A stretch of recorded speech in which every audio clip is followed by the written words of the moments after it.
శుక్లాంబరధరం విష్ణుం శశివర్ణం చతుర్భుజం ప్రసన్నవదనం ధ్యాయేత్ సర్వవిఘ్నోపశాంతయేత్. గురుర్బ్రహ్మా గురుర్విష్ణుః గురుర్దేవో మహేశ్వరః గురుః సాక్షాత్ పరబ్రహ్మ తస్మై శ్రీగురవే నమః. వ్యాసాయ విష్ణురూపాయ వ్యాసరూపాయ విష్ణవే నమో వై బ్రహ్మనిధయే వాసిష్ఠాయ నమో నమః. కూజంతం రామ రామేతి మధురం మధురాక్షరం ఆరుహ్య కవితాశాఖాం వందే వాల్మీకికోకిలం. శ్రుతిస్మృతిపురాణానాం ఆలయం కరుణాలయం నమామి భగవత్పాదశంకరం లోకశంకరం. వాగర్ధావివ సంపృక్తౌ వాగర్ధ ప్రతిపత్తయే జగతః పితరౌ వందే పార్వతీ పరమేశ్వరౌ. సూక్తిం సమగ్రేతున స్వయమేవ లక్ష్మీః శ్రీరంగరాజమహిషీ మధురైః కటాక్షైః. వైదగ్ధ్యవర్ణగుణగుంభనగౌరవైర్యాం కండూలకర్ణకుహరాः కవయోధయంతి. హైమోత్థపుండ్రమజహన్మకుటం సునాసం మందస్మితం మకరకుండలచారుగండం బింబాధరం బహుళదీర్ఘకృపాకటాక్షం. శ్రీవేంకటేశముఖమాత్మని సన్నిధత్తాం. మనోజవం మరుతతుల్యవేగం జితేంద్రియం బుద్ధిమం వరిష్టం వాతాత్మజం నరజితముఖ్యం శ్రీరామదూతం శిరసా నమామి. ఆపదామపహర్తారం దాతారం సర్వసంపదాం లోకాభిరామం శ్రీరామం భూయో భూయో నమామ్యహం. సింధూరారుణ విగ్రహాం త్రినయనాం మాణిక్యమౌళిస్ఫురత్తారానాయకశేఖరాం స్మితముఖీం ఆపీనవక్షోరుహాం పాణిభ్యాం అళిపూర్ణరత్నచషకం రక్తోత్పలం బిభ్రతీం సౌమ్యాం రత్నఘటస్థరక్తచరణాం ధ్యాయేత్ పరేదంబికాం.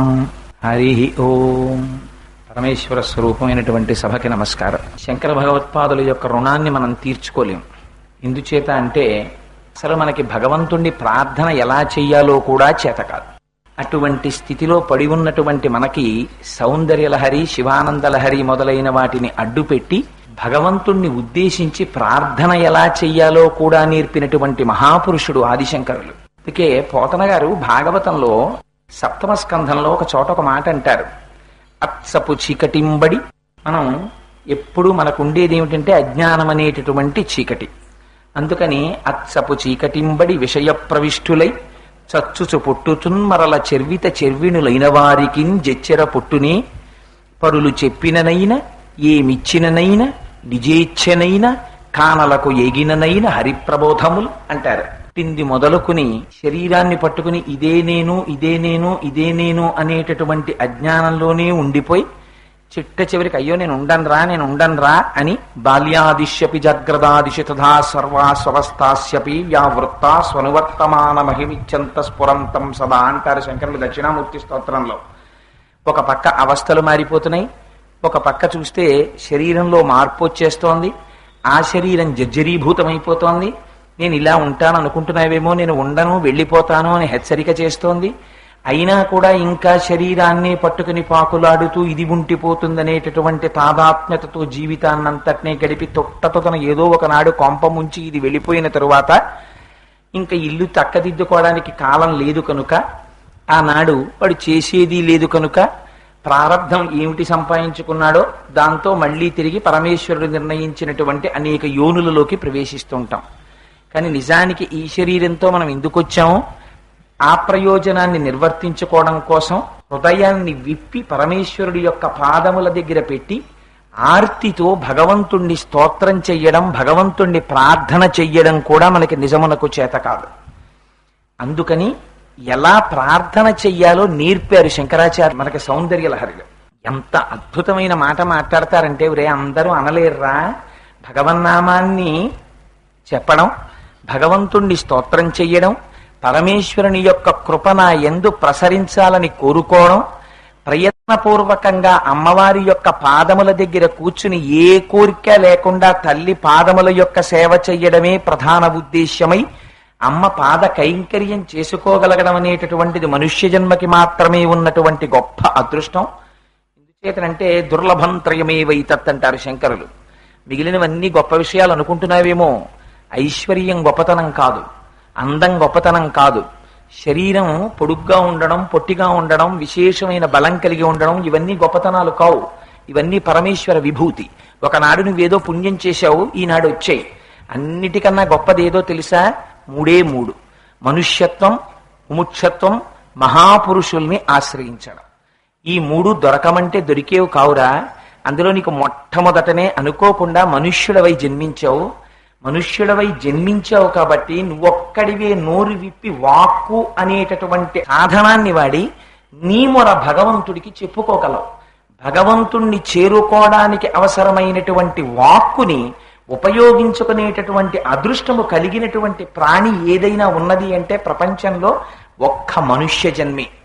అటువంటి మనుష్య జన్మ ఎత్తి కూడా నీకు భగవంతుణ్ణి ప్రార్థన చేయడం చేత కావట్లేదని సౌందర్యలహరిలో అమ్మవారిని తాను ప్రార్థన చేస్తున్నట్టుగా అడ్డుపెట్టి శంకర భగవత్పాదులు ఎంత అందమైన శ్లోకం ఇచ్చారంటే, దృశాద్రాఘీయస్య దరదలిత నీలోత్పల రుచ దవీయాంసం దీనం స్నపయ కృపయా మామపి శివే అనేనాయం ధన్యో భవతి నచతే హానిరియత వనేవా హర్మ్యేవా సమకర నిపాతో హిమకర అంటారు.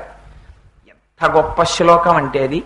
అందులో అంటారు, అమ్మా దృశాద్రాఘీయస్య, తల్లి నీ దృష్టి ఉన్నదే, ఆ దృష్టి ఈ బ్రహ్మాండములన్నీ ఎంత ఉన్నాయని నేను అనుకుంటున్నాను. ఈ బ్రహ్మాండములన్నీ కలగలిసిన తరువాత ఒక పెద్ద నెబ్యుల, ఏదో ఒక పెద్ద విశ్వం, ఇవన్నీ ఎంతవరకు ఉన్నాయని నేను అనుకుంటున్నానో అంతవరకు చూడగలిగినటువంటి నేత్ర సంపద కలిగినటువంటి దానివి. నా దృష్టి ఏదో అక్కడ వరకు కనపడుతుంది, ఇంకొక చోటు వరకు కనపడుతుంది. నీ దృష్టి అలా కాదమ్మా. నీ దృష్టి ఈ విశ్వం ఎంతవరకు ఉందని నేను ఊహించగలను. ఆ విశ్వము కన్నా దూరము వరకు వెళ్ళగలిగినటువంటి చూపు కలిగినటువంటి దానివి. ఇది అమ్మతనం.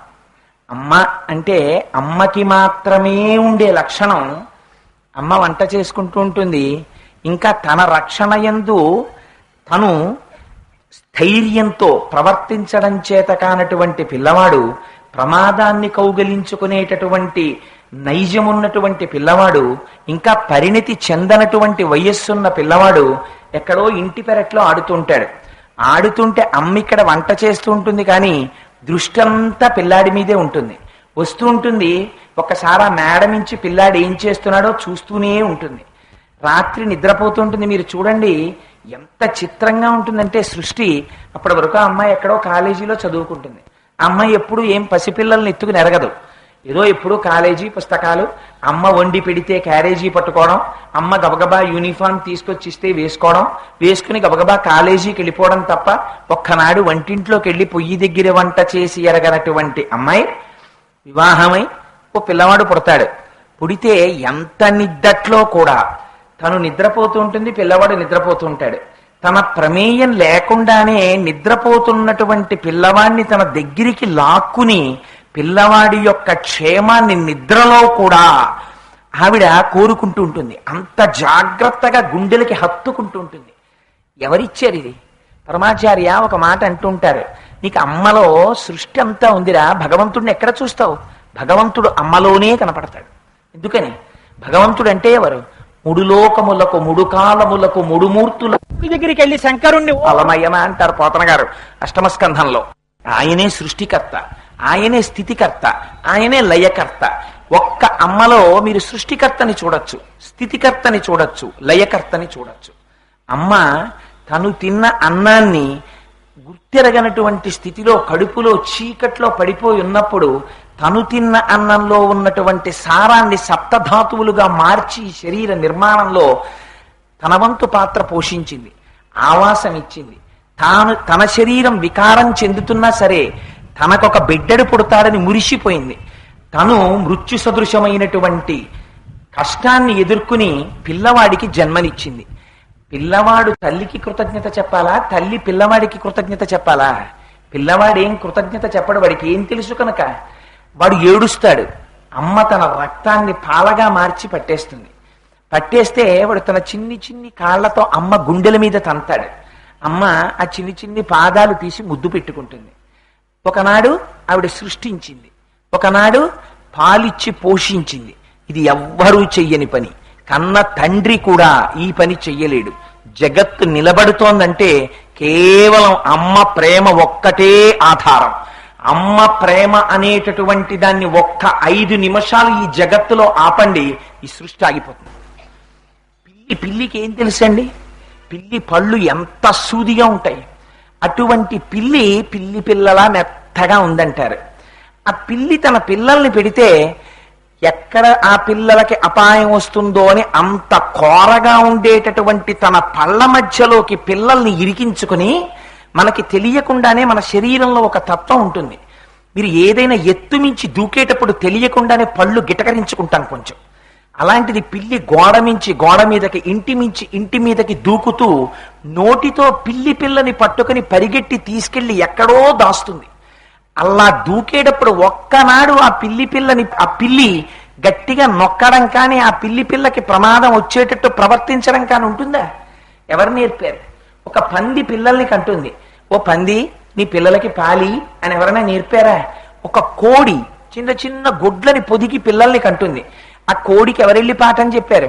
గ్రద్దని చూస్తే పారిపోయేటటువంటి కోడి ఆకాశంలో గద్ద కనపడేటప్పటికీ కొక్కొక్కొక్కొక్కొక్కొక్కొ అంటూ పిల్లలందరినీ తన రెక్కల కింద పెట్టుకుని తను ప్రమాదాన్ని ఎదుర్కొంటుంది. పిల్లల్ని మాత్రం తన రెక్కల కింద పెట్టి దాచుకుంటుంది. అమ్మ స్థితికారుడై శ్రీ మహావిష్ణువై జగత్తుని నిలబెట్టకపోతే ఎక్కడుంది ప్రపంచం? నీకేం తెలుసు? ఆ రోజున నువ్వెందుకు ఏడిచావో చెప్పగలిగింది అమ్మ ఒక్కతే. తండ్రి అక్కడే పేపర్ చదువుకుంటుంటాడు, ఉయ్యాల ఊగుతుంటుంది, పిల్లవాడు ఏడుస్తాడు. పిల్లవాడు ఏడుస్తున్నాడని ఇంకొక మాట ఉయ్యాల ఊపగలడేమో కానీ తండ్రి వంటింట్లో వంట చేసుకుని మడి కట్టుకుని ఉన్నటువంటి అమ్మ పిల్లవాడు ఇంకొక 2 మాటలు ఏడ్చేసరికి లేదు లేదు ఏదో ఉంది ఇబ్బంది అని చెప్పి అమ్మకెవరు చెప్పక్కర్లేదు, వచ్చి గబగబా పిల్లవాడిని ఒక్కసారి, అసలు ఆ ఎత్తడం కూడా ఒక ఆర్ట్ అండి. పిల్లవాడిని అమ్మ అన్న పదార్థం లేకపోతే ప్రపంచం ఎక్కడుంది? మీ మెడ మీకు నిలబెట్టడం చేతకాని వయస్సులో తన ఎడమ చెయ్యి ఆ తల కింద పెట్టి మెడ నిప్పెట్టకుండా ఆ పిల్లల్ని ఎత్తుకోవడంలో అమ్మ చూపించినటువంటి నైపుణ్యం ప్రపంచంలో ఒక్క 5 నిమిషాలు నిర్లక్ష్యానికి గురైపోతే ఎంతమంది ఫిజికల్లీ హ్యాండిక్యాప్డ్ అయి పడిపోయి ఉండవలసిందో. ఎంత ఆదరించింది అమ్మ. అందుకని ఆవిడ స్థితికర్త అయ్యింది. ఆవిడ శ్రీ మహావిష్ణువై నిలబడింది. లయకర్త అంటే కేవలం ప్రాణం తీసేసేవాడో సంహారం చేసేవాడో కాదు. స్వల్పకాలిక లయము అని ఒకటి ఉంది శాస్త్రంలో. స్వల్పకాలిక లయం అంటే మనకి పగటిపూట ఇంద్రియములన్నీ ప్రపంచమునందు ప్రవర్తించి అలిసిపోతాయి.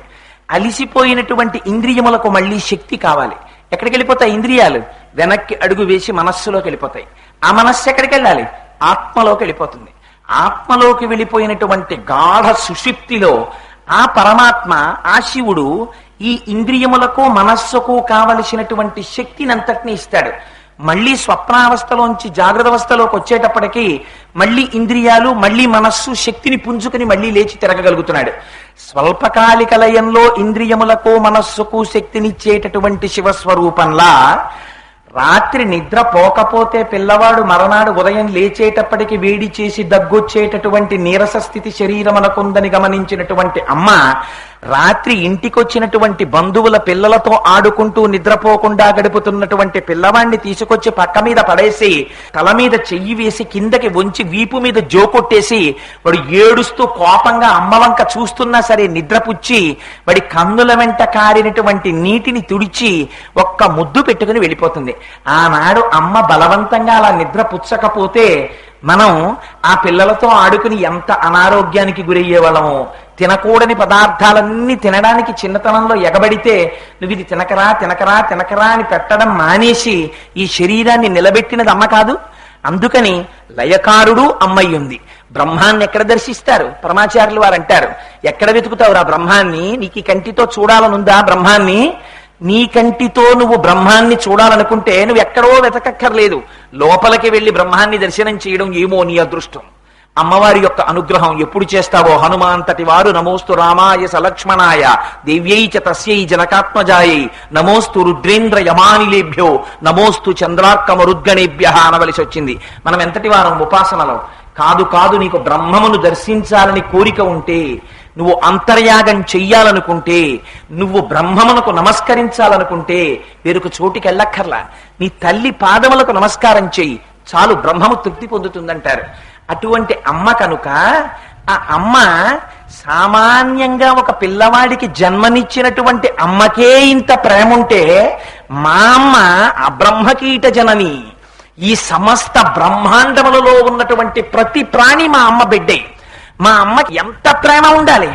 అందుకని ఆవిడ విశాలాక్షి అయింది. కాదు కాదు, మహాపతివ్రత. ఆవిడ గొప్ప సాముద్రిక లక్షణములు కలిగినటువంటి స్త్రీ. విశాలమైనటువంటి కన్నులు ఉండడం సాముద్రిక శాస్త్ర రీత్యా గొప్ప పతివ్రత లక్షణం, స్త్రీకి ఉండవలసినటువంటి లక్షణం. అందుకని శంకరులు అంటారు, దృశాద్రాఘీయస్య ఇన్ ఎ కంపారిటివ్ డిగ్రీ. అమ్మా, ఈ లోకములన్నీ, ఈ విశ్వమంతా ఎంత దూరం ఉందని నేను అనుకుంటున్నానో అంతకన్నా ఎక్కువ దూరం చూడగలిగినటువంటి నేత్ర సౌందర్యము కలిగినటువంటి అమ్మవమ్మ నువ్వు. ఇది కేవలం బాహ్యంలో అమ్మవారి కంటి యొక్క సౌందర్యమా?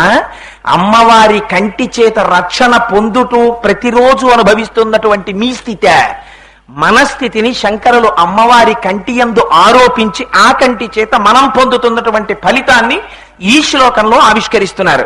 అందుకని దృశాద్రాఘీయస్య దరదలిత నీలోత్పల రుచ అంటారు. ఆ మాటలు వేయడంలో కూడా అందం చూడండి. దరదలిత నీలోత్పల రుచ.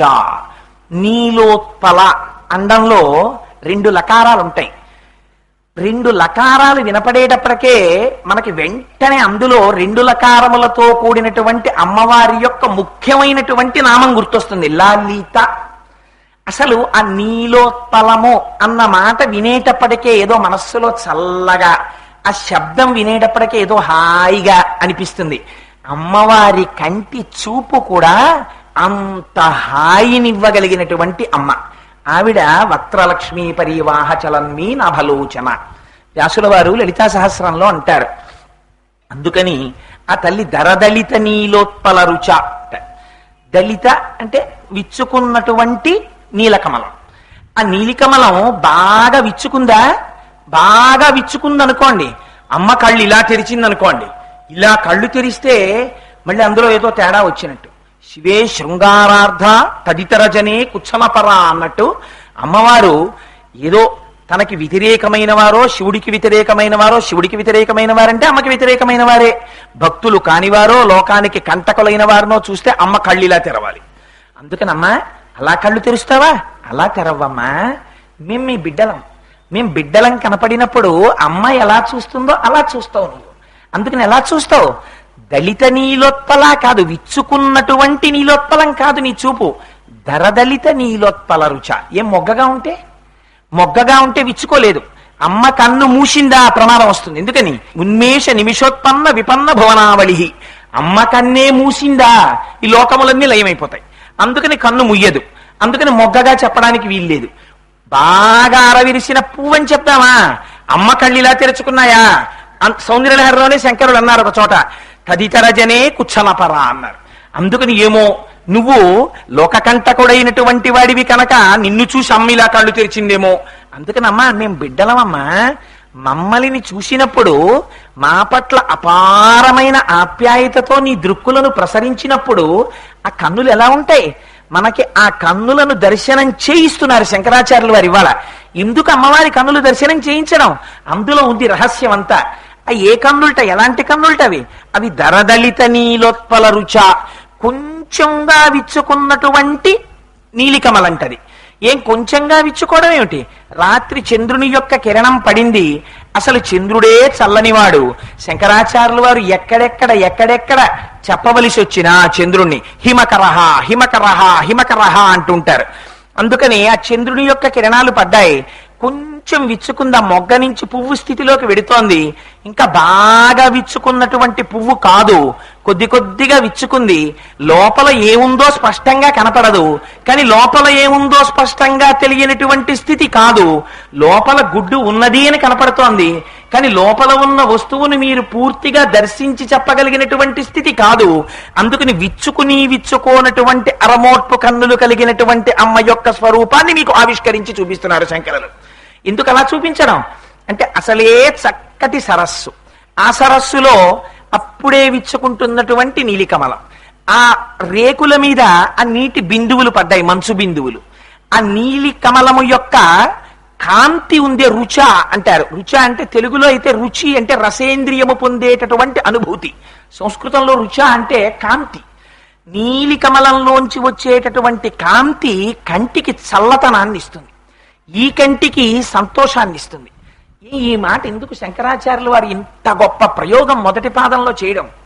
ఈ కన్ను బడలిపోయింది. మీకు ఇంద్రియాలు ఉంటాయి, ప్రధానంగా జ్ఞానేంద్రియములు 5 ఉంటాయి. 5 జ్ఞానేంద్రియాల్లోనూ మిమ్మల్ని జగత్తుతో తొందరగా కట్టి పడేసేది ఏదో తెలుసా అండి? కన్నే ఉద్ధరించినా కన్నే, పడగొట్టినా కన్నే. ప్రధానమైన దృష్టి కంటికి సంబంధించే ఉంటుంది. ఈ రహస్యం రామాయణంలో ఒక చోట చెప్తారు. సుందరకాండలో రామచంద్రమూర్తి సీతమ్మ తల్లి ఆభరణాల్ని తీసుకొచ్చి కిష్కింధకాండలో అక్కడ పెట్టి, లక్ష్మణ, ఇవి మీ వదిన ఆభరణాలు అంటున్నారోయ్, నాకు ఆ మూట విప్పుతుంటే కన్నులలోకి నీరు చిప్పిల్లి నేను గుర్తించలేకపోతున్నాను, నువ్వు గుర్తించగలవా ఈ ఆభరణాలని అన్నారు. అంటే లక్ష్మణస్వామి ఒక్కొక్కటి తీసి అన్నారు, అన్నయ్య, నాహం జానామి కేయూరే, నాహం జానామి కుండలే, నుపురచ్చభిజానామి నిత్యం పాదాభివందనాత్. అన్నయ్య, నాహం జానామి కేయూరే, అన్నయ్య ఇవి కేయూరములు, స్త్రీలు భుజములకు వాటికి పెట్టుకుంటారు. నాకు తెలియదన్నయ్య, వదినెప్పుడైనా పెట్టుకుందో పెట్టుకోలేదో నేను చూడలేదు. నాహం జానామి కుండలే, ఇవి కుండలాలు, నేను ఎప్పుడూ చూడలేదన్నయ్య, చెవులకు పెట్టుకుంటారు. అన్నయ్య, నుపురచ్చభిజానామి, ఇవి నూపురములు, పాదములకు పెట్టుకుంటారు, ఇవి నాకు బాగా తెలుసు. ఎందుకు తెలుసు? నిత్యం పాదాభివందనాత్, వదినకి ప్రతిరోజు నేను నమస్కారం చేశాను, అప్పుడు నేను చూశానన్నారు. ఇది నిజమే. అగ్రత ప్రయయౌ రామ మధ్యే సీత సుమధ్యమా పృష్ఠతస్తు ధనుష్పాణి లక్ష్మణో అనుజకామ అని చెప్పారే. గంగ దాటుతున్నప్పుడు లక్ష్మణుడు చెయ్యిచ్చి సీతమ్మని పడవ ఎక్కించాడే, పక్కనే ఉండి నడిచాడే. అటువంటి లక్ష్మణుడు సీతమ్మ తల్లి కుండలములను కాని సీతమ్మ తల్లి కేయూరములను కాని నేను చూడలేదనడం ఎంతవరకు సమంజసం? అంటే ఈ నేత్రము జగత్తులో ఉన్నటువంటి సమస్త వస్తువులను చూడవచ్చు కాక, చూడడం కంటికి ధర్మం. కానీ ఆ కంటి చేత చూడబడినటువంటి ప్రతి వస్తువు మీ మనస్సునందు తిష్టవేసిన నాడు బంధిస్తుంది.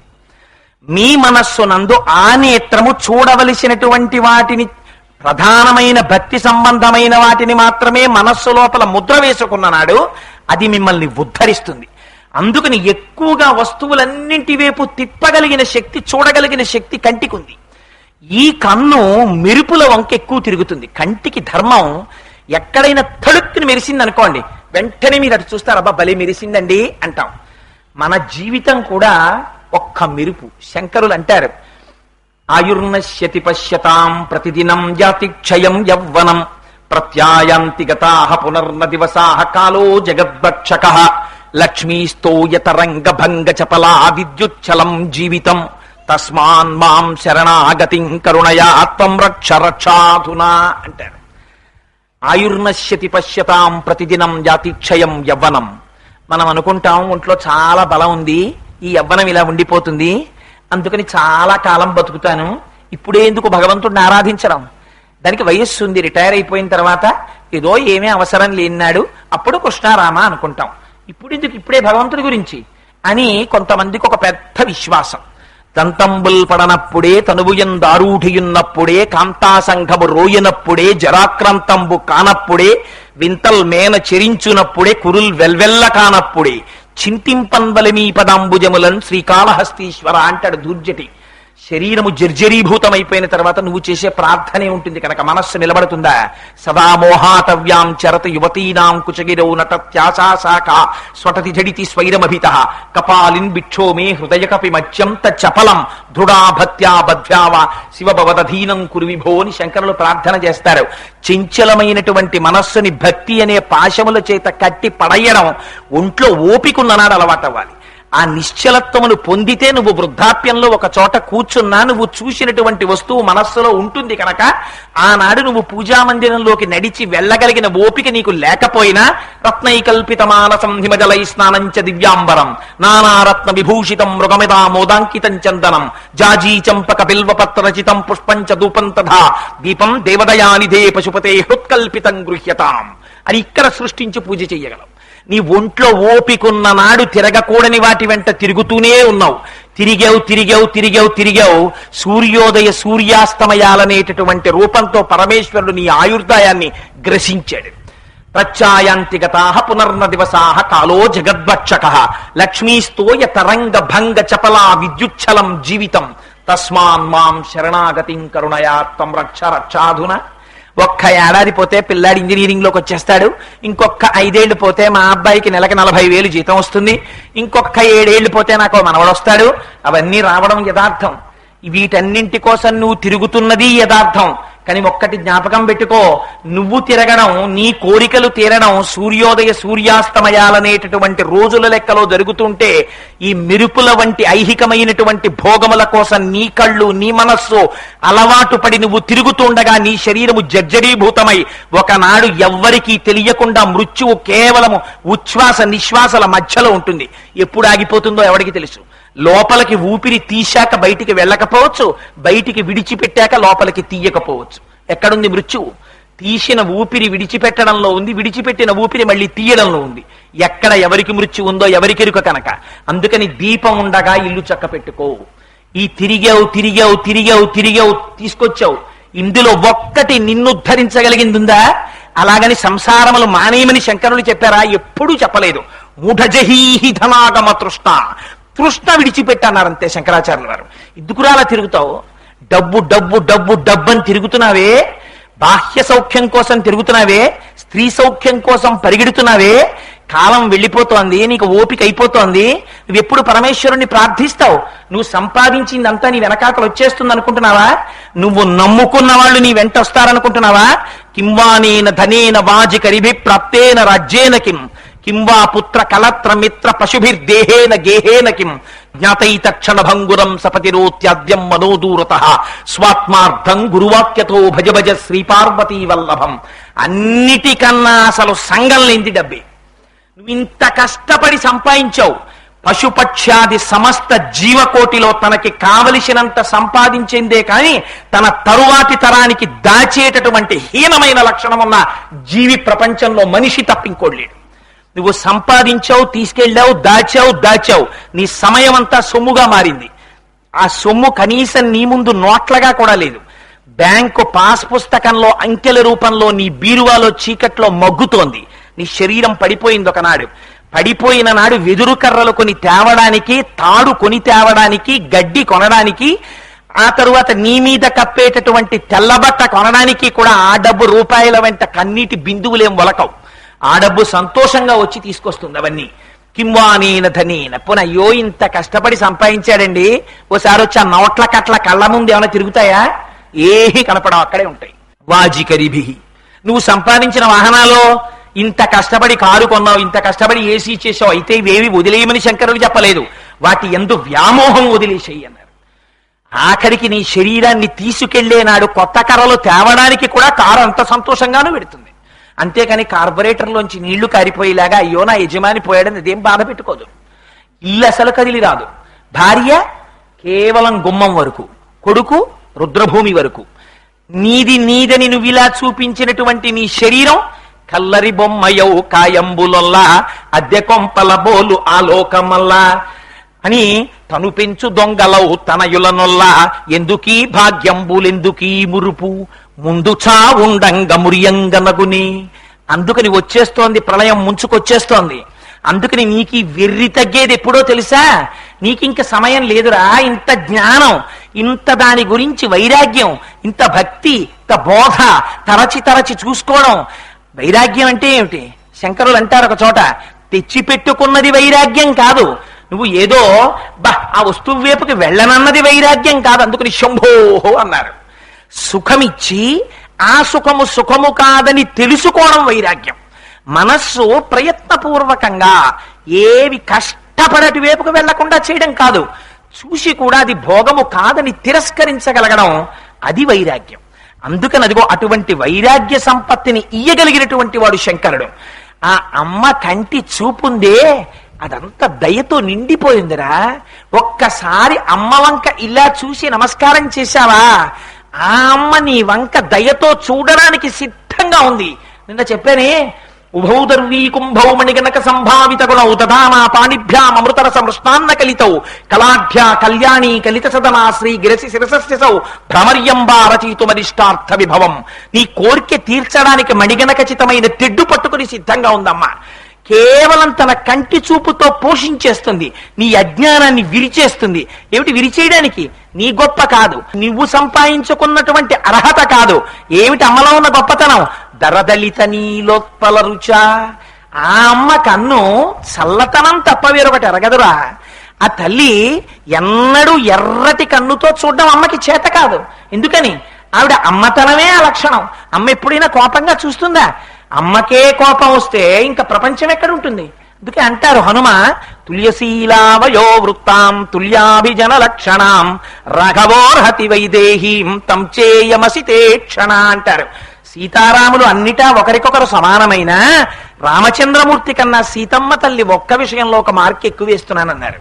ఇందులో మా అమ్మ కన్నులకు అసలు ఎరుపన్నది తెలియదు. మా అమ్మ కన్నులు ఎప్పుడూ నలుపే. ఆ కన్నులు ఎప్పుడూ దయార్ద్ర హృదయంతో దయని వర్షించేస్తూ ఉంటాయి. అందుకని నీటి బిందువులు పడినటువంటి రేకులు కలిగినటువంటి నీలి కమలములో వచ్చేటటువంటి చల్లని కాంతి కంటికి ఎంతటి ఉపశమనాన్ని ఇచ్చి సేద తీర్చగలుగుతుందో, అలా లౌకికమైనటువంటి వ్యవహారములందు సంసారమునందు తిరిగి తిరిగి తప్తమైపోయి సంసారం అనేటటువంటి వేడిలో కొట్టుకుని ఇరుక్కుపోయి చీకాకు పడిపోతున్నటువంటి నిన్ను ఉద్ధరించి నీకు చల్లతనాన్ని ఉపశమనాన్ని ఇచ్చి తన పాదముల వైపు తిప్పుకోగలిగినటువంటి అపార నిర్హేతుక కరుణా కటాక్ష వీక్షణములు కలిగినటువంటి దృష్టి ఆ అమ్మ కన్నుల యొక్క సొత్తు. అందుకని దృశాద్రాఘీయస్య తరదళిత నీలోత్పల రుచ. అమ్మా, ఇంత దూరం నువ్వు చూడగలవు కదా, విశ్వమంతటిని దాటి నీ చూపులు వెళ్ళిపోతాయే. ఎందుకు వెళ్ళిపోతాయి? నువ్వు అమ్మవి కనుక. మమ్మల్ని అందరినీ నువ్వు చూసుకోవడం నీ ధర్మం కనుక. అయ్యో నా బిడ్డలందరూ బాగున్నారా అని ఒకరు అడిగినా అడగకపోయినా చూసుకోవడమే ధర్మంగా చూస్తుంటావు కదా అమ్మ నువ్వు. మరి అటువంటి అమ్మవి కదా. అయితే శంకరులు ఎంత గొప్ప మాట వాడతారో చూడండి. వెంటనే రెండో పాదంలోకి వచ్చేటప్పటికి అంటారు, దవీయాంసం దీనం స్నపయ కృపయా మమపి శివే. శివే అంటారు అమ్మని. శంకరులు అమ్మవారికి సంబంధించినటువంటి నామములను, చాలా నామములను సౌందర్యలహరిలో వాడలేదు. కేవలం కొన్ని నామాలు మాత్రమే వాడుకున్నారు. పైగా ఎక్కడ రాక్షస సంహారం చేసినటువంటి ఘట్టములను ఒక్కటి కూడా సౌందర్యలహరిలో చెప్పలేదు. ఎందుకని? అలా చెప్తే మళ్ళీ రాక్షస సంహారం చేసినటువంటి అమ్మవారి యొక్క రౌద్రమూర్తి కనపడుతుందేమోనని కేవలం అమ్మతనాన్ని మాత్రమే చూపించారు. అదిగో ఆ చూపించడంలో అంటారు, దవీయాంసం దీనం. అమ్మా, నేను ఎక్కడో ఉండిపోయానమ్మా, దీనుణ్ణి. ఎంత దూరంలో ఉండిపోయాను? నీ చూపు అంతటా చూస్తోంది, సమస్త విశ్వాన్ని చూస్తోంది. విశ్వాన్ని అని కూడా అనరు శంకరులు, విశ్వమును దాటిపోయి చూస్తోంది. ఇంత చూపు కలిగినప్పటికీ నేనెక్కడున్నాను? విశ్వంలో ఉన్నాను. విశ్వంలో ఉన్న నేను దీనుడనై ఉన్నాను ఇవాళ. ఎందుచేత దీనత్వం వచ్చింది నాకు? నీ కంటి కొడగంటి చూపు నాయందు పట్టలేదమ్మా అంటే అమ్మ వెంటనే అన్నది, అదేమిటి శంకరా, ఇప్పుడే కదా నువ్వు అన్నావు, విశ్వాన్నంతటిని దాటిపోయి నేను చూస్తున్నాను అన్నావు కదా, మరి ఆ విశ్వంలో నువ్వు ఒక భాగమై ఉన్నావు కదా, ఉన్నప్పుడు నా కంటి చూపు నీ మీద ఎందుకు పట్టలేదు అంటే శంకరులు అంటారు, దీనం. అమ్మా, నేను దీనుండమ్మా, ఆ చూపు నా మీద పడినా నేను ఉద్ధరింపబడలేదు. అంటే చూడు, నాకు ఎన్ని మలినములంటిపోయాయో నా మనస్సుకి. హనుమంటారే సుందరకాండలో, ఇది ఎంత దారుణమైన లంక అంటే ఇక్కడికి రాముడే వస్తే మాత్రం ఏం చేయగలరు అన్నారు. అలా అమ్మా, నీ కడగంటి చూపు నా ఎందు ప్రసరించినా కూడా నాలో మార్పు రాలేదమ్మా. నేను ఇలా ఉండిపోయాను, దీనుడనై ఉండిపోయాను. మనస్సు నిండా మలినాలే, మనస్సు నిండా సంసారమే. ఒక్కనాడు భగవంతుడి వైపుకు మనస్సు వెళ్ళటలేదమ్మా. ఇది శంకరాచార్యులు వారు అనవలసిన మాటే.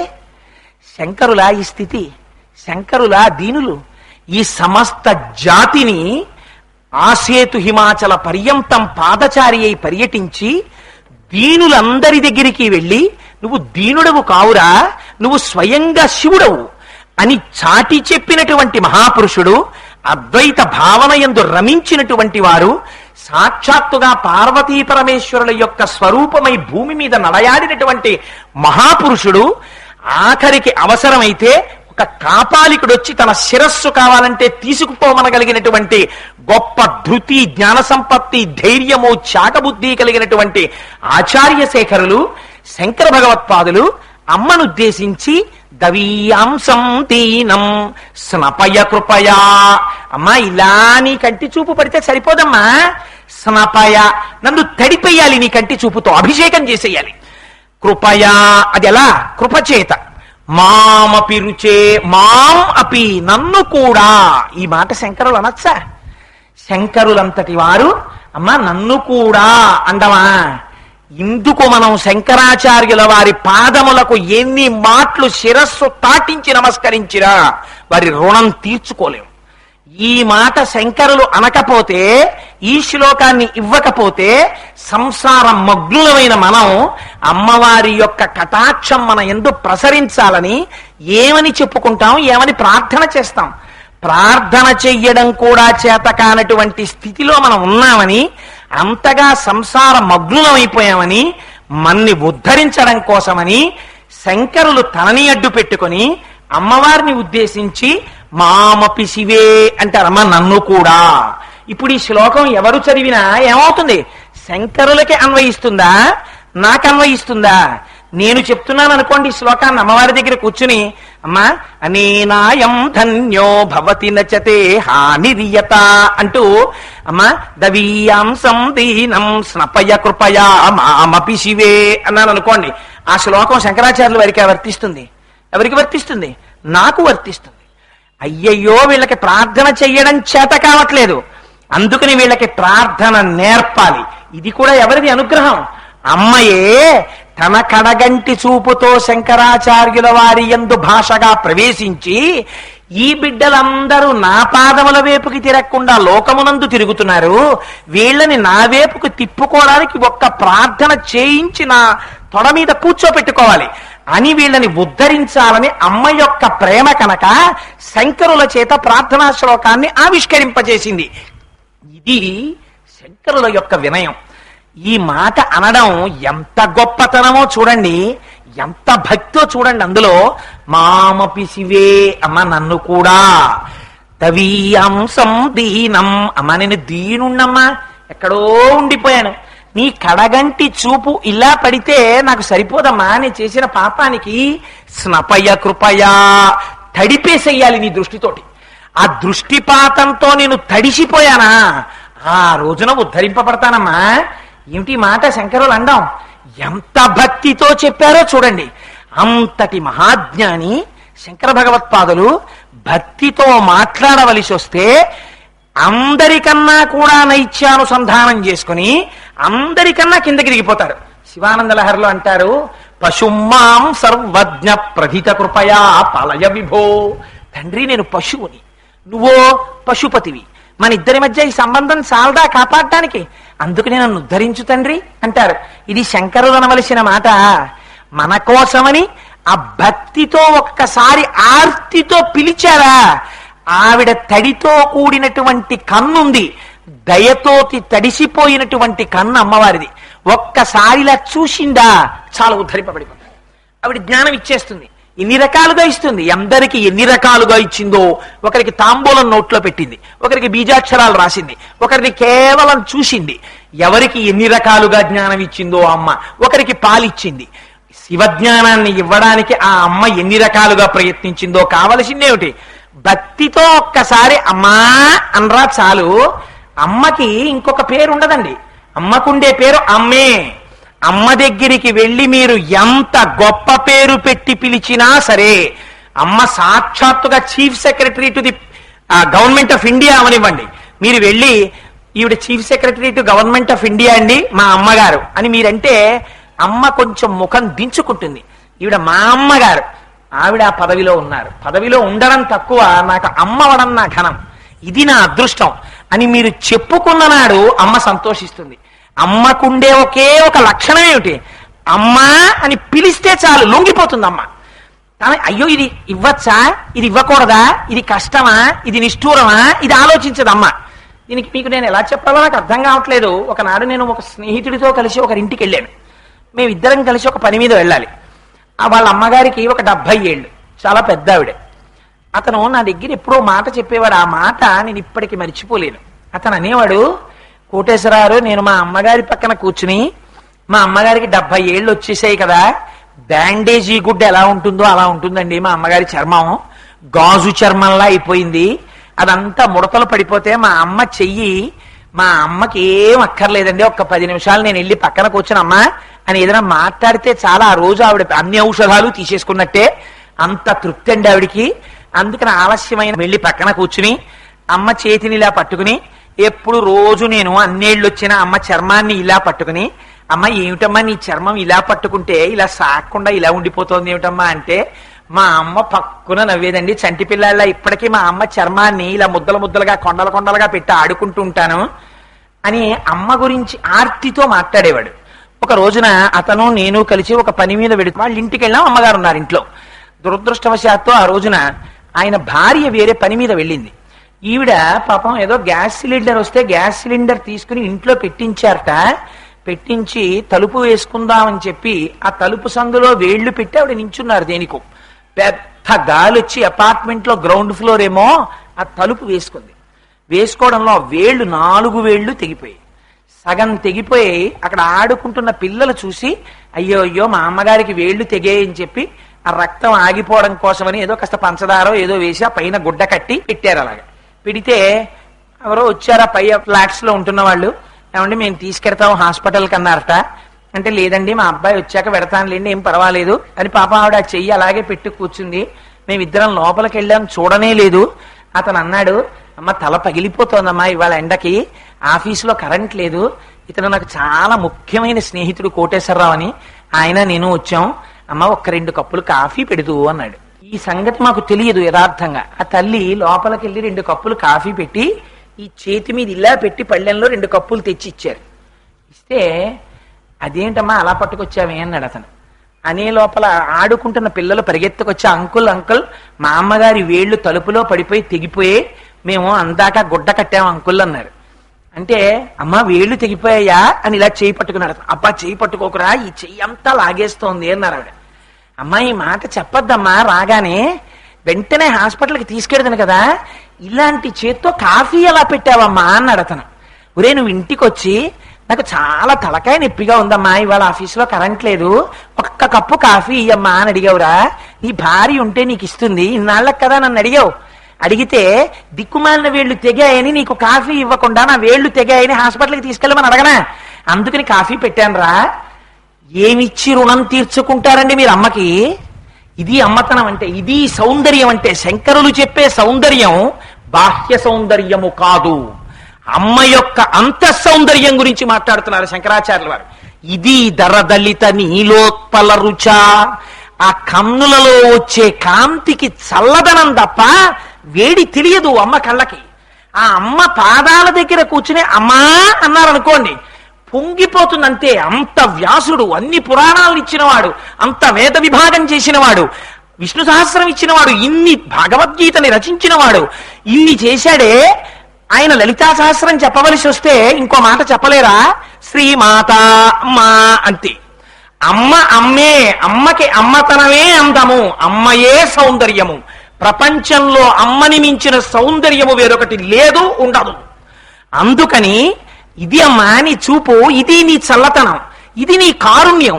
అందుకని నేను ఎటువంటి వాడిని నీకు అనవసరం. కుపుత్రోజాయే తత్కచితపి కుమాతాన భవతి. దౌర్భాగ్యుడైన కొడుకుండొచ్చు, అమ్మకి అన్నం పెట్టని వాడవచ్చు, అమ్మకి రూపాయి ఇవ్వని వాడవచ్చు, అమ్మ ప్రాణం పోతోందంటే ఆసుపత్రికి తీసుకెళ్ళని వాడవచ్చు. కానీ ఆ కొడుక్కి హార్ట్ అటాక్ వచ్చి హాస్పిటల్లో పెట్టారని తెలిస్తే అమ్మ నాకొక్కనాడు వాడు చూడలేదు నేను రానంటుందా అమ్మ? పరుగు పరుగున వచ్చి ఇంటెన్సివ్ కేర్ యూనిట్ అద్దంలోంచి చూసి మకరితోడపో రుమతంగ విభుని ఒకరిని డించిపోవ కాళ్ళు రాక కోరి చూచుచుండె కుంజరీ యూధంబు మగలు తగులు కారె మగువలకును. మిగిలిన వాళ్ళు గట్టెక్కి చూస్తారు. భార్యకి బ్రహ్మముడుంది కాబట్టి చూస్తుంది. అమ్మ ఒక్కతే తలుపు అద్దంలోంచి చూసి నాన్న ఇలా నేను బతకడం కన్నా నా ఆయుర్దాయం నువ్వు పోసుకు బతకరా అని ఏడుస్తుంది. ఇంత త్యాగం చెయ్యగలిగింది అమ్మ ఒక్కతే. అమ్మ కొడుకులోని గుణదోషములను అమ్మ చూడడం అన్నది అమ్మ యొక్క జీవితంలో ఉండదు. ఇది అమ్మతనం, ఇది సౌందర్యం, ఇది రక్షణ జాతికి. అందుకని అమ్మ ఇది నీ కంటిలో ఉన్న నీలికలువ కాంతి. అందుకని నేను ఏమని చెప్పనమ్మా, నాకేమి యోగ్యత ఉందని ఆ కాంతి నా ఎందుకు ప్రసరించాలని చెప్పను. పాకాటి పాండురంగారావు గారు దిక్సూచి అని వ్యాసాలు రాసేవారు. అందులో నేను ఇప్పటికి మర్చిపోలేను, నేను ఇంటర్మీడియట్ చదువుకునే రోజుల్లో ఒకసారి తీసి చదివితే అందులో ఆయన రాశారు, he who says thanks to his wife and mother is the biggest pool in my view అని రాశారు. అమ్మకి భార్యకి థ్యాంక్స్ చెప్పిన వాడు నా దృష్టిలో పెద్ద మూర్ఖుడు. మీరు ఎన్ని మాటలు థ్యాంక్స్ చెప్తే అమ్మ రుణం తీర్చుకుంటారు, అమ్మకి థ్యాంక్స్ చెప్పి రుణం తీర్చుకోలేవు నువ్వు. అమ్మ పక్కన కూర్చుని 4 మాటలు మాట్లాడు, అమ్మా నీ చేత్తో పెట్టిన పప్పు అన్నం ఎంత రుచమ్మా అను, అమ్మా నువ్వు నా చిన్నతనంలో అమ్మ నువ్వు వేయించిన చెగోడీలు రుచి రాదమ్మా ఇంకా అని నువ్వు చెగోడీలు తింటూ అను. ఆవిడ వండి పెట్టలేకపోవచ్చు, 80 ఏళ్ల వయస్సులో కళ్ళు కనపడనప్పుడు ఆవిడ గ్యాస్ పొయ్యి దగ్గరికి వచ్చి నేను 4 చెగోడీలు వేస్తానే పిల్లాడికి అంటుంది. ఏం వేయగలదా? తను చెయ్యగలదా? తనకి శక్తి ఉందా? చూసుకోదు. కొడుకు తృప్తి పడాలంతే. ఇది అమ్మతనం, ఇది సౌందర్యం. కొడుకుని ఉద్ధరించడంలో అమ్మ ప్రేమ తప్ప నీ యోగ్యత అయోగ్యతలు గొప్పవి కావు, నువ్వు చెప్పలేవు వాటిని. ఇది నేర్పారు జాతికి శంకరులు. ఆవిడ పరాశక్తి స్వరూపం, ఆవిడ అంబ, ఆవిడ సాక్షాత్తు శివశక్తి. వాళ్ళిద్దరికీ భేదం లేదు. ఆవిడ తలుచుకుందా నిన్ను మాయగా తిప్పుతుంది ప్రపంచంలో. ఆవిడ పాదముల వంక తిరిగావా ఆవిడ తెరపైకెత్తేస్తుంది, నిన్ను శివుడిలోకి కలుపుతుంది. కలపడానికి నీకున్న యోగ్యత ఏమిటి? నాకు ఇది ఉంది అని అనకు. నాకు ఇంత తెలుసు అన్నావా నువ్వు భ్రష్టుడవు. ఆ మాట నాకు అమ్మ దగ్గర ఏమంటావు? భక్తితో నిలబడంటే ఈ భక్తి నీకు అలవాటైందా నిన్ను ధరిస్తుంది. ఇదే శంకరులు అంటారు శివానంద లహరిలో, నువ్వెవరివైతే నాకేమిటయా వటుర్వా గేహీ వా ఇతిరిపి జటీవా తదితరో నరో వా యక్కశ్చిత్ భవతు భవకింతేన భవతి యదీయం మృత్పద్నం యది భవతదీనం పశుపతే తదీయస్తం శంభో భవసి భవ భావం చ వహసి. నువ్వు ఎవరికైతే ఎవరికి కావాలి? ఇది శంకరాచార్యుల వారి ప్రశ్న. వటుర్వా నేను ఉపనయనం చేసుకున్నాను, ఎవరికి ఎక్కువ? వటుర్వా ఎతిరపి జటీవా నేను యతిని, ఎవరికి ఎక్కువ? నేను జడలు పెంచుకున్నాను, ఎవరికి గొప్ప? నేను గృహస్థాశ్రమంలో ఉన్నాను, ఏమిటి గొప్ప? ఇవి కాదు కావలసింది. ఏది కావాలి శంకరుడికి? యదీయం మృత్పద్మం యది భవతదీనం పశుపతే. ఒక్కసారి మీరు మీ మనస్సు అనేటటువంటి పుష్పాన్ని తీసి శంకరుడి పాదముల దగ్గర పెట్టారా, ఆయన మీ వెంట పరిగెడతాడు. నందనార్ కోసం అని వచ్చి పొలంలో నీళ్లు తోడలా, పార్వతీదేవి నీళ్లు పొలంలో పొయ్యలా, నందికేశ్వరుడు వచ్చి విత్తనాలు చల్లలా, చండీశ్వరుడు వచ్చి మూటలు కట్టలా, భగవంతుడు పరుగు పరుగునొస్తాడు. ఈ మాట నమ్మరేమోనని భక్తితో పిలిచావా ఆయన పరిగెత్తుకు రావడానికి సిద్ధంగా ఉన్నాడు. చెప్పడం కోసం శంకరులు వెంటనే ఉదాహరణ చూపిస్తారు. మార్గావర్తిత పాదుకా పశుపతే రంగస్య కూర్చాయతే గండూషాంబు నిషేచనం పురరిపోర్దివ్యాభిషేకాయతే కించిద్భక్షిత మాంసశేష కబలం నవ్యోపహారాయతే భక్తి కిం నకరోత్యహో వనచరో భక్త్యావతంసాయకే. ఆ తిన్నడికి ఏం తెలుసు? ఆయన ఆ శివలింగానికి అభిషేకం చేయాలనుకున్నాడు. పరమశివుడికి ఆకలి తీరడానికి ఇంత పదార్థం పెట్టాలనుకున్నాడు. గబగబా నీటి దగ్గరికి వెళ్ళాడు.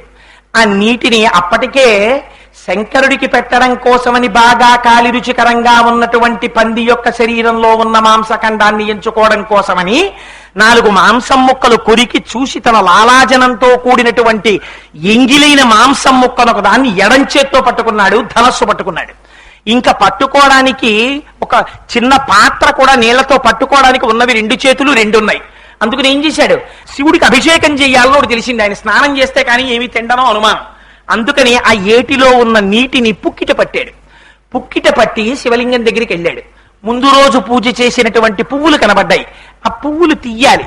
శివాలయంలో శివలింగం మీద ముందు రోజు అర్చన చేసినటువంటి పుష్పములను తీయడం కోసమని చాలా మెత్తటి బ్రష్ ని కూర్చా అన్నదాన్ని వాడతారు. అది తీయడం కోసమని ఏది పెట్టి తీయాలో తెలియలేదు. ఇప్పటి వరకు అరణ్యంలో ఉన్నటువంటి జంతువుల యొక్క మలమూత్రములను తొక్కి వచ్చినటువంటి తన పాదరక్ష చేత్తో తీసి ఆ పాదరక్షతో ఆ చెప్పుతో శివలింగం మీద నిర్మాల్యాన్ని తీశాడు. మార్గావర్తిత పాదుకా పశుపతే రంగస్య కూర్చాయతే గండూషాంబు నిషేచనం పురరిపోర్దివ్యాభిషేకాయతే. అభిషేకం చెయ్యాలి. ఏం చెప్తాడు? రుద్రాధ్యాయం వచ్చా? అనుదాత్త స్వరాలతో పలకడం వచ్చా? తన నోటితో చెచ్చినటువంటి ఎంగిలి నీటిని భూమిశాడు శివలింగం మీద. అభిషేకంగానే పరమాత్మ భావించారు. భక్తి ఆయనకి ప్రధానం. ఆ భక్తి లేనప్పుడు రమణులు అంటారు, 1,000 సార్లు నీ ఒళ్ళు గిల్లుకున్నా ఒకటే, 1,000 బిల్వార్చనని మారేడు చెట్టుని గిల్లినా ఒకటే అంటారు. అందుకని అదిగో అలా తీసుకొచ్చాడు. కండూషాంబు నిషేచనం పురరిపోర్దివ్యాభిషేకాయతి కించిత్ భక్షిత మాంసశేష కబలం నవ్యోపహారాయతి. తను ఎంగిలి చేసి ఉమ్మితో కూడి తెచ్చినటువంటి ఒక మాంసపు ముక్కను అక్కడ పెట్టి శంకరా తినన్నాడు. శంకరుడు తీసుకుని తిన్నాడు. భక్తి కిం నకరోచ్చహో వనచరో భక్త్యావతంసాయకి. భక్తికి ఎంత లొంగిపోయావయ్యా? ఈ మాట విని ధూర్జటైతే గుండెలు బాధేసుకున్నాడు కాళహస్తీశ్వర శతకంలో. ఏమయ్యా, ఎంగిలి మాంసం ముక్క తినేశావా? నీకు మాంసము వాంఛయ్యేని కరువా? నీ చేత లేడుండగా జోకైనట్టి కుఠారముండ అనలజ్యోతుండ నీరుండగా బాగంబొప్ప ఘటించు పునకన్ భక్షింపక బోయిచే ఇంగిలి మాంసం ఎట్లు చేకొంటివి శివ అని అడిగారు. ఎందుకని? శివానికంత కరువా మాంసం? మనం ఎవరన్నా పిల్లాన్ని ఎవరన్నా తెలుసున్న వాళ్ళు ఇల్లు తీసుకెళ్తే వాళ్ళు పెట్టిన 2 కాజాలు తినేసి ఇంకా పెట్టండి ఇంకా పెట్టండి ఇంకా పెట్టండి అని ఏడిస్తే ఇంట్లో ఉన్న కాజాలన్నీ పెట్టేసినా కూడా తినేసి అన్ని కాజాలు అయిపోయినా కూడా వాడు ఏడుస్తుంటే వాళ్ళు వచ్చి అయ్యో బాబు ఏడవక మాకు తెలియదు, నువ్వు వచ్చేప్పుడు ఇంకోసారి 2 కేజీల కాజాలు ఈసారి కొనొచ్చుతాం అని చెప్తే సిగ్గుపడి మనం ఇంటికి పిల్లాన్ని తీసుకొచ్చి అంటాం, ఎరా నీకు కరువా ఇట్లా కాజాల కోసం అలా ఏడిచేవి అక్కడ అంటాం. అలా ధూర్జట్ అన్నాడు పరమశివుణ్ణి, నీకు మాంసము వాంఛయేని కరువా? నీ చేత లేడుండగా జోకైనట్టి కుఠారముండ అనలజ్యోతుండ నీరుండగా. ఏమయ్యా, నీకంత కరువా మాంసం ముక్క తినాలని? అంత కరువైతే ధవలవపుషమిందోర్మండలే సన్నివిష్టం భుజగవలయహారం భస్మదిగ్ధాంగమీశం మృగయ పరశు పాణిం చారు చంద్రార్థమౌళిం హృదయ కమల మధ్యే సంతతం చింతయామి. ఒక చేత్తో మృగాన్ని పట్టుకున్నావు కదా, జింకని, ఒక చేత్తో పరశువు పట్టుకున్నావు కదా, ఏం లేచి వెళ్ళాలా? వంట చేసుకోవాలా?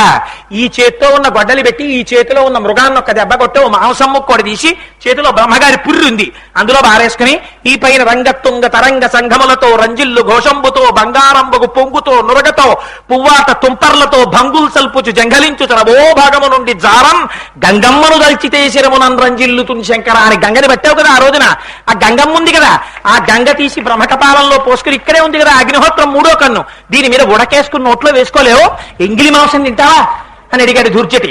అంటే ఏడు నిజంగా శివుణ్ణి నిందించాడనే? నిందాస్తుతి స్వామి శంకర, ఇంతగా లొంగిపోతావా భక్తికి అని గుండెలు బాదుకున్నాడు ధూర్జటంతటి మహాభక్తుడు. అందుకని శంకరులు అంటారు శివానంద లహరిలో, స్వామి నాకేం కావాలి? నరత్వం దేవత్వం నగవన మృగత్వం వశకత పశుత్వం కీటత్వం భవతు విహగత్వాది జననం సదాత్తత్ పాదాబ్జ స్మరణ పరమానందలహరి విహారాసక్తం చేద్రూతయమిహకింతేన వపుష. తండ్రి, శరీరం నేను చేసిన కర్మను అనుసరించి వస్తుంది, నాకు బెంగలేదు. నేను ఏనుగవని సింహాన్నవని పావునవని పుట్టనవని చెట్టునవని గట్టునవని నదినవని సముద్రాన్నవని కొండనవని ఏదవని, నాకు మాత్రం సర్వకాలములయందు నీ పాదములను పట్టి పూజ చేసి చింతించేటటువంటి భాగ్యము కలిగితే చాలు శంకర, నాకు శరీరం గురించి బెంగలేదన్నారు. శంకరులంతటి వారు భక్తిని ఎలా మనం నేర్చుకోవాలో, లోపల ఎలా మనస్సులో నిలబెట్టుకోవాలో నేర్పారే. అంతటి మహానుభావుడు కనుక ఇవాళ భక్తితో అమ్మవారి పాదముల దగ్గరికి వెళ్ళి నీకున్నది అని చెప్పుకోవడానికి, నీకేమున్నదని చెప్పుకుంటావురా అమ్మ కటాక్షం అడగడానికి? నీకున్నదని చెప్పకు. అమ్మ దగ్గరికి వెళ్ళి ఉన్నది ఉన్నది ఉన్నది అంటూ చెడిపోతున్నావు. నాకున్నది అనకు. ఏమంటావు? స్నపయ కృపయా మమపి శివే. మనకేముందమ్మా? అనేనాయం ధన్యో భవతి నచతే హనిరియత. అమ్మా దీనం, నేను చాలా దీనుండమ్మా, నాకేం తెలియదు. నీ కడగంటి చూపు ప్రసరించినా బాగుపడని వాణ్ణి, అంతటి నీచుణ్ణి, అంతగా సంసారము లోపల నిండిపోయిన వాణ్ణి. అందుకని అమ్మా నన్ను ఉద్ధరించమ్మా, నన్ను ఉద్ధరించడం నీ వల్లే అవుతుందమ్మా అంటే శంకరులు తానే లోపల ఒక ప్రశ్న వేసుకున్నారు. మనకి వెంటనే అనుమానం వస్తుంది కదా, మనలోకి శంకరాచార్యుల వారు పరకాయ ప్రవేశం చేసేస్తారు.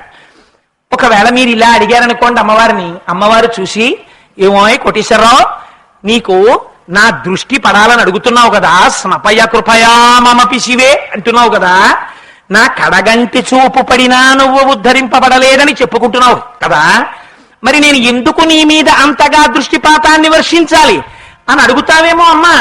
నేను దానికి కూడా జవాబు చెప్తున్నాను. అలా పైగా నువ్వు ఇంత పాపినంటున్నావు కదా, నేను ఇంత లోకాన్ని కడగంటి చూపుతో చూసినంత మాత్రం చేత ఉద్ధరింపబడినట్టు ఇంత జగత్తు భావిస్తుంటే నువ్వు ఒక్కడవు దీనుడనంటున్నావు.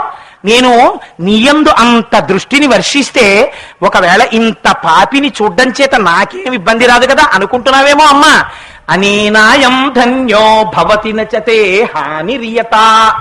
అమ్మా అలా నా వంక నువ్వు చూడడం వల్ల నేను ఇంత పాపిష్టివాణ్ణైనా నీకేమీ ఇబ్బంది ఉండదమ్మా. ఎందుకుండదు? నీ కన్ను చంద్రుడు లాంటిది. అమ్మవారు ఒక కన్ను చంద్రుడు, ఒక కన్ను సూర్యుడు కదా. అందుకని ఆయన అంటారు, వనే వా హర్మ్యే వా సమకర నిపాతో హిమకర. అమ్మా, నీ కడగంటి చూపు ఎలా పడాలి నా మీద, ఎంత వర్షించి నన్ను ఎలా తడపాలి. చంద్రుడు తన కిరణములను ప్రసరిస్తాడు. పెద్ద రాచమహల్లో ఉన్నటువంటి చంద్రకాంతలతో నిర్మించబడినటువంటి వేదిక మీద కూడా అదే చంద్రకిరణములను వేస్తాడు. అలాగే ఎక్కడో అరణ్యంలో ఉండిపోయినటువంటి రక్కసి ముళ్ళ దుబ్బుల మీద కూడా అదే చంద్రకిరణాలని ప్రసరిస్తాడు. అలాగే ఎక్కడో కొండలలో, బండలలో, శిలలలో, రాళ్లలో, దుబ్బులలో ఎవ్వరూ అనుభవించినటువంటి చోట రుద్రభూమిలో కూడా చంద్రకిరణాలు సమానంగా పడతాయి. అలా పడినప్పుడు అయ్యో నేను ఈ చంద్రకిరణాలను ఇలా ప్రసరించాను, నా పేరు పెట్టుకున్న చంద్రకాంత శిలలు ఈ శిలల మీద ఎక్కువ కిరణాలు వేద్దాం అని చంద్రుడు ఎప్పుడైనా అనుకున్నాడా అమ్మా? చంద్ర సంబంధం అని చంద్రకాంత శిలల మీద ఎక్కువ, లేకపోతే అదిగో ఆ రక్కసిముళ్ల దుబ్బుల మీద తక్కువ, శిలలతో నిర్మింపబడిన ప్రాకారాల మీద కొంచెం తక్కువ, తన కాంతి కిరణములకు నెప్పెడుతుందేమో అని కొంచెం తక్కువ, ఇలా ప్రసరించట్లేదు కదమ్మా. సమానంగా ప్రసరించడం చంద్రుడికి ధర్మం. అలా ప్రసరిస్తే చంద్రకిరణాలకు ఏమైనా హాని వచ్చిందా? ముళ్ళ పొద మీద పడ్డాయి కిరణాలు, ఆ ముళ్ళు కిరణాలకు ఏమైనా గుచ్చుకున్నాయా? చంద్రుడి కంటిలో గుచ్చుకున్నాయా? చంద్రుడికి ఏమైనా బాధ పెట్టిందా? ఏమీ బాధ పెట్టలేదు. ఏ బాధ పెట్టకపోయినా నిండు పున్నమి నాడు అరుణాచల గిరి ప్రదక్షిణం చేస్తుంటే రాత్రి ఆ పున్నమి కిరణాలు చంద్రుల్లోంచి అరుణాచలం కొండ మీద పడుతుంటే, ఆ పంచశిఖరాల్ని దర్శనం చేస్తుంటే అక్కడ ఉన్నటువంటి దుబ్బులు, మొక్కలు, రాళ్ళు అన్నీ కూడా పంచాక్షరి మహామంత్రం చేస్తూ తమలో తాము రమించిపోతున్నటువంటి మహర్షులలా దర్శనమిస్తుంటే ఎంత అందంగా ఉంటుందో. అలా అమ్మా, నీ కంటి చూపు నా మీద వచ్చి స్నపయ కృపయ, నన్ను అభిషేకించేస్తే, నా పాపములను కడిగేస్తే నీకు వచ్చే దోషం ఏమీ ఉండదమ్మా అంటారు శంకరాచార్యులు వారు. అమ్మ ఒకవేళ ఈ ప్రశ్న అడుగుతుందేమోనని, అమ్మ అడుగుతుందా? అలాగా అమ్మ అడగదు. అడగకపోయినా ఎందుకు ఈ మాట శంకరులు అందాం? ఏమో మనకు అనుమానం వస్తుందేమో. ఏమండి, అనుమానం ముందు, తరువాత మనం ఉపాసన కదా. ఏది చెప్పినా ముందు అనుమానం. ఏమండి, రోజు దీపం పెట్టుకోండి ఇంట్లో చాలు అంటే, ఏమండి దీపం అగరపుల్లతో పెట్టచ్చా, లేకపోతే అగ్గిపుల్ల వెలిగించాలా, రెండొత్తులు ఉండాలా, ఒకొత్తు ఉండాలా, కొబ్బరి నూనె వేయాలా, నెయ్యి వేయాలా, ముందు నెయ్యి కరగాల, ఒత్తి వెలగాల, ఓ వేళ ఒత్తి ఆడిపోతే కొంపలు అడిపోతాయా? ఇన్నే మనకు అన్ని అనుమానాలే కదా. అందుకని ఏమండి, మరి మీరేమో రోజు ఈ శ్లోకం చదువుకోవడానికే శంకరులు ఇచ్చారంటున్నారు, మరి ఆ శ్లోకంలోనేమో శంకరాచార్యులు వారు దీనం అన్నారు. అక్కడి వరకు నేను అంగీకరిస్తాను అనుకోండి, తెరసాట్న నేను దీనుణ్ణే, నిజమే నేను సంసారం అగ్నుణ్ణే.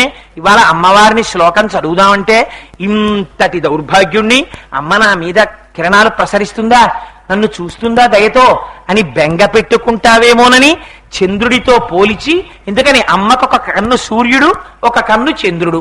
మొన్నటి రోజున చెప్పానే, అమ్మ స్తన్యములు కూడా ఒకటి సూర్యుడు, ఒకటి చంద్రుడు. అమ్మ పోషించకపోతే, అమ్మ దయతో చూడకపోతే ఎవరు చూస్తారండి? ఒక కథ చెప్తారు. ప్రియురాలు నీ తల్లి గుండె పట్టారా అని అడిగిందిట. అడిగితే నిద్రపోతున్నటువంటి తల్లి గుండె కోసేశాడు వాడు. కోసేసి ప్రియురాలికి ఇద్దామని అమ్మ గుండెకాయ అట్టుకుని పరిగెత్తుకుంటూ వెడుతున్నాడు ప్రియురాలి దగ్గరికి. గడప తన్నుకు పడిపోయాడు. చేతిలోంచి అమ్మ గుండె జారి పక్కన పడిపోయింది. ఆ అమ్మ గుండె లబ్ డబ్ అని కొట్టుకుంటూ, కోసేసి బయటికి తీసేసిన గుండె కింద పడిపోతే, దుర్మార్గుడా కోసేశామని లేదట, నాన్న దెబ్బ తగిలిందా అందిట. ఇదిరా అమ్మ దయ, ఇది దరదలిత నీలోత్పల రుచ. చంద్రశేఖర పరమాచార్యులు వారు ఒకసారి కంచిపీఠంలో తమిళంలో ప్రసంగం చేశారు. ప్రసంగం చేస్తే దాన్ని భవన్స్ వాళ్ళు ఇంగ్లీష్ లోకి ట్రాన్స్లేట్ చేశారు. అందులో ఎక్కడో ఒకసారి ఒక ప్రస్తావన చేస్తూ ఆయన ఈ మాట వాడారు. అందులో శంకరాచార్యులు వారు ఆ శ్లోకంలో వనే వా హర్మ్యే వా సమకర నిపాతో హిమకర అండంలో శంకరాచార్యుల వారి దృష్టిలో ఆ శ్లోకమున వలన వచ్చేటటువంటి ఫలము రహస్యముగా దాచారు అన్నారు. ఏమిటది రహస్యం? చంద్రుడి యొక్క కిరణములు అన్నిటి మీద పడతాయని చెప్పేటప్పుడు వనే వా హర్మ్యే వా, అరణ్యాన్ని సౌధాన్ని రెండింటినే ఎందుకు ఎంచుకున్నారు మేడని? మూకుడు కూడా పంచశతిలో రాసేటప్పుడు ఈ రెండు మాటలే వాడాడు. వనే వా హర్మ్యే వా, ఈ రెండింటినీ మార్చి వనమునకు విపినమన్నాడు, హర్మ్యమునకేదో సౌధం అన్నాడు, అంతే తప్ప ఆ రెండు మాటలే వాడాడు. ఈ రెండు మాటలే వాడడం వెనకాతల ఉండేటటువంటి రహస్యాన్ని పరమాచార్యుల వారు ధ్యానం చేసి ఈ శ్లోకాన్ని ప్రతిరోజు అమ్మవారి పాదాల దగ్గర చెప్పుకుంటే ఒక గొప్ప ఫలితం వస్తుందని ఆవిష్కరించారు. ఏమిటో తెలిసాటంటే, వనే వా హర్మ్యే వా అంటే ఆయన అన్నారు, మనం అడవికి వెళ్ళాం. ఎందుకు వెళ్ళాం? ఎవరైనా ఊళ్ళో ఇల్లు కట్టుకుంటారు కానీ కోటేశ్వరారు మీకు దండకారణ్యంలో 500 గజాల స్థలం బ్రహ్మాండమైంది ఏర్పాటు చేశామండి, మీకు పాలరాతి మేడ కడతాం అక్కడ, అందులో ఉంటారా అని అడిగారు అనుకోండి, బాబు 150 రూపాయలు ఇచ్చి పూరిపాకలా ఉంటాను కానీ దండకారణ్యంలో నేనెందుకు ఉంటానండి అంటాడు. సుందరకాండలో వాల్మీకి మహర్షి చాలా అందంగా మాట్లాడతారులేండి. అందులో మాట్లాడుతూ ఆయన అంటారు, సంకల్ప వృక్ష ప్రతిమో వసంత ఇవమూర్తిమా అన్నారు, శ్మిశాన చైత్య ప్రతిమో భూషితోపి భయంకర అన్నారు. రావణాసురుడు అన్ని ఆహారాలు వేసుకుని అమ్మవారి దగ్గరికి వస్తే చూడ్డానికి ఎలా ఉన్నట్ట, ఇన్ని హారాలు వేసుకున్న శ్మిశానంలో కట్టినటువంటి భవంతిలో ఉన్నట్టు వాడు. ఎవడుంటాడు అందులోకి వెళ్ళి? వీడి దగ్గరికి వచ్చేవాళ్ళు ఎవరు ఉండరు. ఎందుకని? వాడి దగ్గరికి వెళ్ళాలంటే వాడంత భయంకరమైనటువంటి మనిషి. అలా ఎవరైనా అరణ్యంలో ఉంటారా? వనమునందు ఉండరు. ఎందుకుండరు? వనం అంటే భయం కనుక. అక్కడ మన శరీరమును కబళించేటటువంటివి ఉంటాయనేటటువంటి భయం. శరీరమునందు ప్రీతి చేత అక్కడ క్రూర మృగాలుంటాయి, ఏదో తేళ్లుంటాయి, జర్రీలుంటాయి, పావులుంటాయి. అబ్బో అడవిలో ఎక్కడుంటామండి. అందుకే సాధారణంగా నానుడు ఏమనొస్తుంది, ఆయన ఎక్కడ కట్టాడో తెలుసా అండి ఇల్లు? కాకినాడలో ఉన్నాను అంటారు కానీ అడవిలో కట్టాడు ఇల్లు తీసుకెళ్ళి అంటారు. అడవిలో కట్టాడంటే ఏంటి? పాప ఆయన స్థలాలు కొనుక్కోలేక ఊళ్ళో ఎక్కడో ఊరు చివరి ఎక్కడో లేఅవుట్ చేస్తే అందులో ఒక్కడో ముందు కట్టుకుని హెచ్బిఏ కొంచెం కలిసి వస్తుందని కాస్త రిటైర్ అయిపోయే లోపల ఇన్స్టాల్మెంట్ తక్కువ పడుతుందని అక్కడ కట్టుకున్నాడు ఇల్లు. అందుకని అడవిలో కట్టాడంటారు. అందుకని అడవి అంటే ఏమిటి? అడవి భయమునకు సూచన. సంసారుల యొక్క దృష్టిలో. శ్లోకం ఎవరి దృష్టితో రాశారు? సంసార మగ్నుడైన వాడు అమ్మ యొక్క దృష్టిని అపేక్షించడానికి, అమ్మవారి యొక్క దృష్టి తన మీద పడాలని అడగడం ఎలాగో మనకి చేత కాదని మన చేత చెప్పించడానికి మామపి శివే అని వాడి శంకరులు భిక్ష పెడితే ఆ శ్లోకాన్ని, దానికి ఫలం ఏమిటి రావాలి?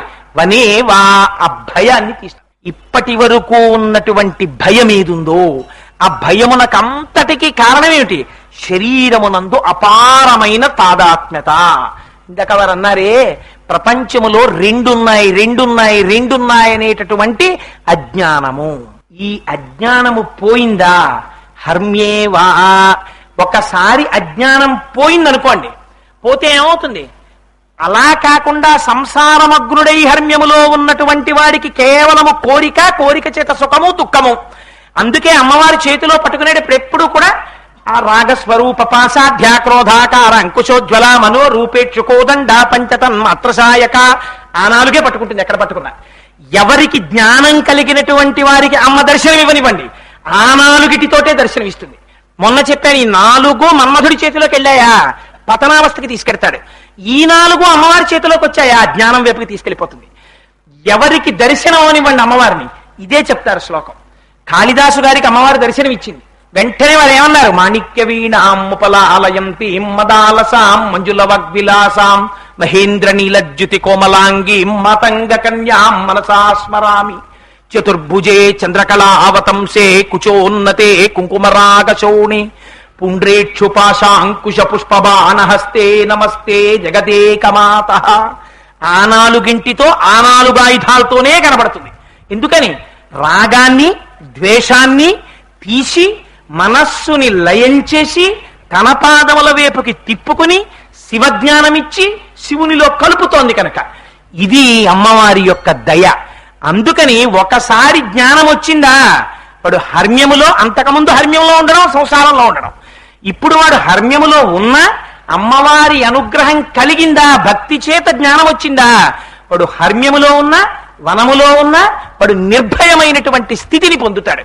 నిర్భయమైనటువంటి స్థితిని పొందడమే అద్వైతమైనటువంటి స్థితిలోకి ప్రవేశించడం.